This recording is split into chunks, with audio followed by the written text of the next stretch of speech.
Selamat pagi Bapak Ibu, Saudara-saudari sekalian dan adik-adik sahabat GPIB dimanapun berada. Pagi hari ini dalam acara Morning Call GPIB kita akan merenungkan firman Tuhan dari kitab Hagai pasal 2 ayat 1b sampai ayat 4. Mari kita persiapkan bacaan Alkitab kita Hagai pasal 2 ayat 1b sampai ayat 4 bersama dengan saya Pendeta Adventino Ekaristi Priyonggo, Pendeta Ketua Majelis Jemaat di GPIB Bethlehem Sungai Ambawang, Kalimantan Barat. Kita akan merenungkan firman Tuhan di tanggal 1 September 2022 hari ini, hari yang baru, bulan yang baru untuk kita tapaki dan masuki bersama, berlandaskan pada firman Tuhan. Kita terlebih dahulu berdoa untuk memohon bimbingan Roh Kudus. Mari kita berdoa.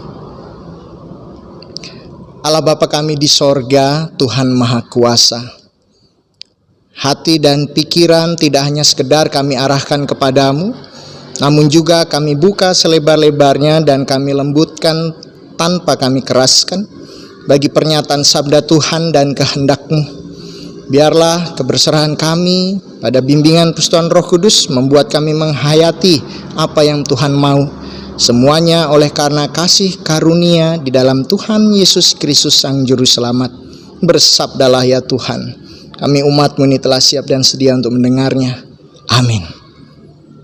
Hagai pasal 2 ayat 1b sampai ayat 4 saya akan bacakan bagi kita semua. Begini dinyatakan. Pada tahun yang kedua zaman Raja Darius, dalam bulan yang ketujuh, pada tanggal 21 bulan itu, datanglah firman Tuhan dengan perantaraan Nabi Hagai bunyinya. Katakanlah kepada Zerubabel bin Shealtiel Bupati Yehuda dan kepada Yosua bin Yosadak Imam Besar dan kepada selebihnya dari bangsa itu demikian. Masih adakah di antara kamu yang telah melihat rumah ini dalam kemegahannya semula? Dan bagaimanakah kamu lihat keadaannya sekarang? Bukankah keadaannya di matamu seperti tidak ada artinya? Demikian pembacaan Alkitab, terpuji Tuhan kita. Ibu bapak, saudara-saudari sekalian, adik-adik sahabat GPIB, Nabi Hagai dipakai oleh Tuhan sebagai perantara firman-Nya kepada bangsa Israel yang ada di Yerusalem setelah mereka pulang dari pembuangan. Tugas mereka ketika pulang dari pembuangan adalah membangun kembali kota tempat tinggal mereka dan juga membangun bait Allah. Segera setelah mereka tiba kembali di Yerusalem, mereka melakukan pembangunan itu atas titah Raja Kores yang juga memperlengkapi mereka dengan berbagai yang dibutuhkan untuk pembangunan bait Allah itu. Namun ternyata tidak semulus dan tidak semudah seperti yang dibayangkan. Ada tantangan yang mereka hadapi dari bangsa-bangsa lain yang ada di sekitar mereka pada saat itu. Akhirnya setelah bangunan fondasi berdiri, proses pembangunan kemudian juga menjadi terhenti. Barulah kemudian kira-kira 15-16 tahun kemudian, Nabi Hagai dipakai Tuhan untuk menghampiri bangsa Israel, menyatakan firman-Nya, mengingatkan mereka tentang pembangunan bait Allah yang dipercayakan, yang menjadi tugas mereka sebagai umat Allah. Nabi Hagai dipakai oleh Allah untuk menegur bangsa Israel dan juga untuk mengingatkan mereka. Dan apa yang menjadi firman Tuhan itu ternyata didengarkan oleh bangsa itu dan juga oleh Zerubabel bin Shealtiel serta Yosua bin Yosadak sebagai pemimpin mereka, bupati dan imam besar saat itu. Pada bacaan Alkitab kita di pasal 2 ayat 1b sampai dengan ayat 4 ini, firman Tuhan kembali datang kepada mereka ketika mereka sudah bersemangat kembali, mau memulai berproses kembali pembangunan bait Allah itu.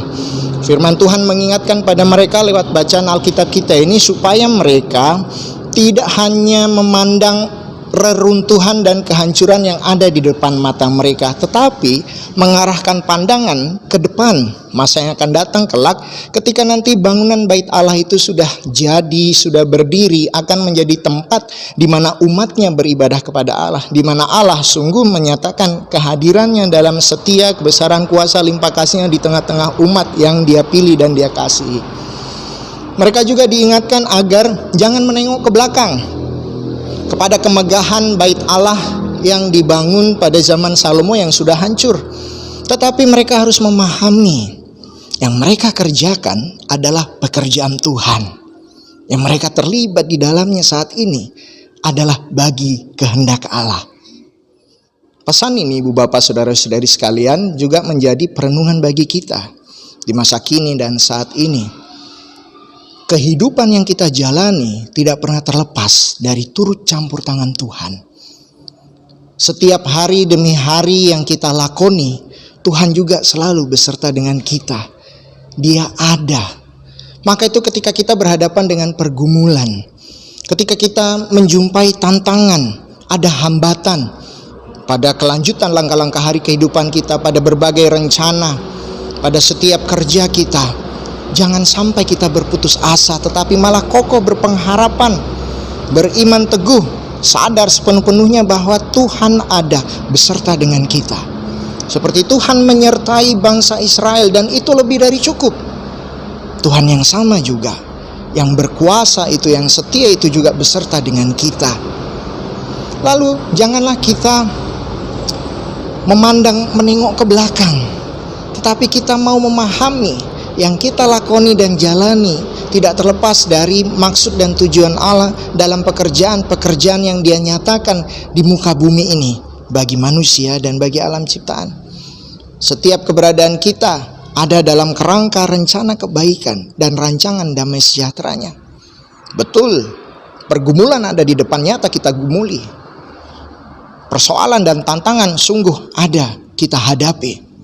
Tetapi mari kita juga mau menyelaraskan pandangan kita dengan apa yang menjadi sudut pandang Allah bagi hari depan kita, bagi masa yang akan datang. Mungkin bukan hanya terkait pada diri kita pribadi, tetapi berkaitan dengan keluarga kita, orang-orang di sekitar kita, saudara kita, orang tua atau anak-anak kita. Ada hari depan yang baik yang Tuhan sudah rancangkan bagi kita.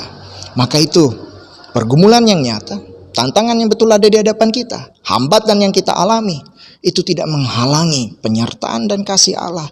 Kuasanya terus dikerjakan pada kita. Mari kita juga berserah kepada Dia. Mari kita selaraskan pandangan kita, arah kita kepada apa yang menjadi pandangannya, arahnya bagi kita di hari-hari yang akan kita lalui. Tuhan beserta dengan Ibu Bapak, Saudara-saudari sekalian, sahabat GPB dimanapun berada. Mari kita berdoa. Allah Bapa di sorga, terima kasih. Kami bersyukur untuk hari demi hari yang berganti bulan, tahun berganti tahun.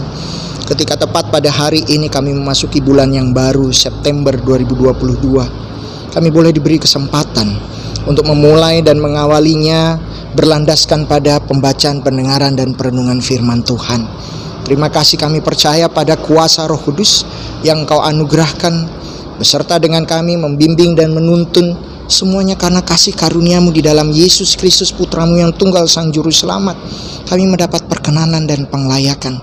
Kami tahu siapa diri kami di hadapan Tuhan dan siapa Engkau bagi kami. Terpuji nama-Mu ya Bapa di sorga. Kami berdoa bagi setiap pendengar, pemirsa, mereka yang setia, sahabat GPIB yang mengikuti program demi program di YouTube GPIB Indonesia.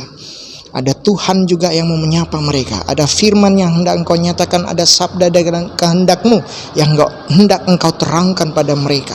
Dan inilah hati yang bukan hanya sekedar kami arahkan, tetapi juga kami buka tanpa kami tutupi. Kami lembutkan tanpa kami keraskan bagi sabda-Mu itu ya Tuhan, bagi kehendak-Mu. Karena kami tahu Tuhan beserta dengan kami dan akan menopang, memperlengkapi, menolong kami dalam menjalani hari demi hari melakukan firman Tuhan. Kami berdoa untuk orang-orang di sekitar kami yang Kau hadirkan dalam keberbagian kasih. Kami berdoa untuk orang tua dalam usia yang lanjut. Tuhan, lanjutkanlah kasih sayang-Mu bagi kehidupan mereka, selalulah menjadi sumber kekuatan, anugerah kesehatan dan kebaikan pada hari-hari kehidupan mereka, sehingga kami sebagai generasi penerus melihat bahwa Engkau Tuhan yang memang menepati janji, menggenapi firman. Kami berdoa untuk anak-anak, baik dalam masa tumbuh kembang mereka. Tuhan menjauhkan dari sakit penyakit, Tuhan melindungi dari mara bahaya, Tuhan menghindari dari hal-hal yang tidak baik. Tumbuh kembang mereka kami percaya ada di dalam penyertaan-Mu, ada di dalam naungan kuasa-Mu. Kami berdoa untuk anak-anak dalam studi sekolah mereka, baik di TK, SD, SMP, SMA, bahkan perkuliahan, perguruan tinggi. dan juga anak-anak dalam kedewasaan kemandirian mereka, kerja mereka, upaya mereka untuk menyongsong hari depan yang Tuhan sudah rencanakan. Dalam nama Yesus, penyertaan-Mu juga ya Bapa di sorga, ada erat, dekat, mendekap, merengkuh keberadaan tiap-tiap mereka dekat ataupun jauh. Kami berdoa untuk setiap keberadaan diri kami oleh pikiran-pikiran di benak kepala, perasaan di hati dada, kami mau curahkan itu kepada Tuhan. Pada kesempatan doa, pada tiap-tiap waktu kami bersekutu dengan-Mu, Engkau Tuhan yang mau mendengar, Engkau Tuhan yang mau peduli dengan itu semua, memperhatikan itu semua. Maka itu kami percaya kelanjutan langkah-langkah kehidupan kami menapaki hari demi hari, bulan berganti bulan, tahun ke tahun, ada Tuhan yang beserta, ada Tuhan yang mau menjadi pegangan setia bagi kami dan menggenggam erat keberadaan tiap kami. Terpuji nama-Mu Tuhan. Kini kami siap untuk kembali pada kehidupan kami masing-masing untuk menjalani hari demi hari, memasuki bulan yang baru pada setiap rencana, pada berbagai aktivitas dan rutinitas kami. Biarlah berkat-Mu pun Engkau curahkan, yaitu berkat kasih karunia Tuhan Yesus Kristus, kasih Allah dan persekutuan Roh Kudus menyertai tiap-tiap kami, umat-Mu, orang-orang percaya dimanapun berada. Berkat Tuhan tidak berubah dari dulu, sekarang, sampai selama-lamanya, bahkan terus Engkau limpahkan. Inilah doa kami dalam nama Tuhan Yesus Kristus. Amin. Puji Tuhan. Demikian boleh menjadi kesempatan perenungan kita bersama. Terima kasih, Tuhan beserta dengan semua kita. Selamat pagi.